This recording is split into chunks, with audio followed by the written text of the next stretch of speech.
abilities. They mean independent decision-making without parents' consent.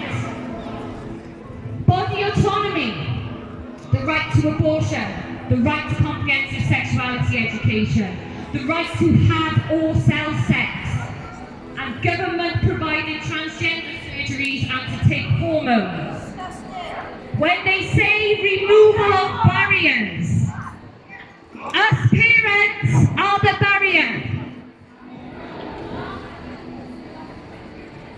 So, this is some of the core philosophies. Children are naturally sexual from birth, and therefore any restrictions on their sexual expression or sexual activity violates their sexual rights. To have good health, children and adults alike should be having regular sexual experiences, either alone, masturbation, or with a person of either gender.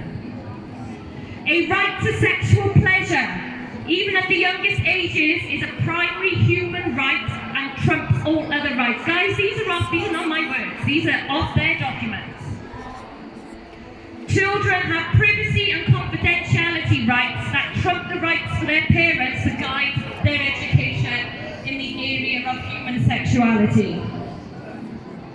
Children have the right to an abortion and to sexual relations without their parental consent.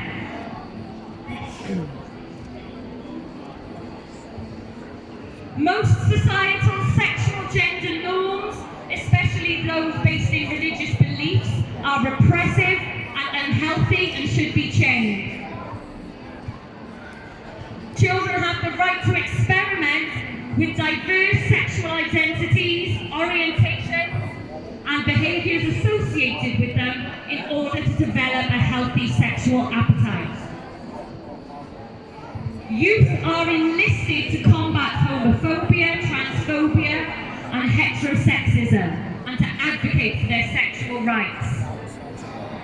They say that youth should be involved in the design of CSE programs, and children under internationally recognised rights to health and education have a right to all sexual information with no parental interference.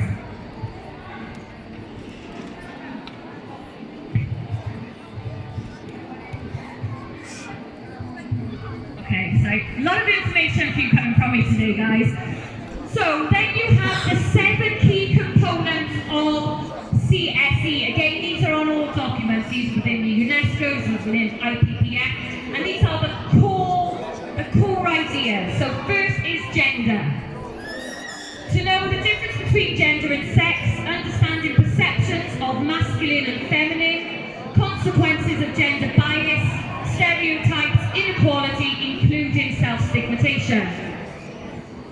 Sexual and reproductive health, sexuality in the life cycle, puberty, menopause, sexual problems, autonomy, reproductive process, HIV treatment, sexual response, social expectations.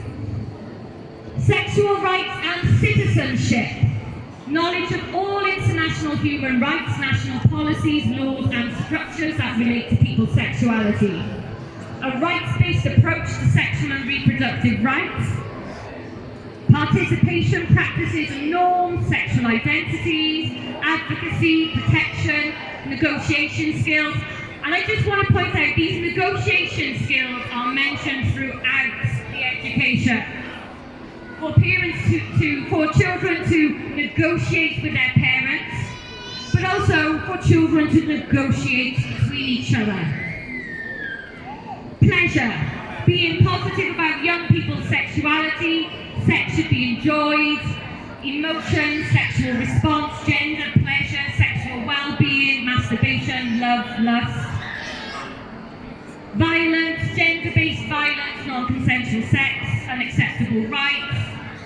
Understanding dynamics of victims and abusers. Then you've got diversity, religion, socio-economics, and then relationships, different types of friendships.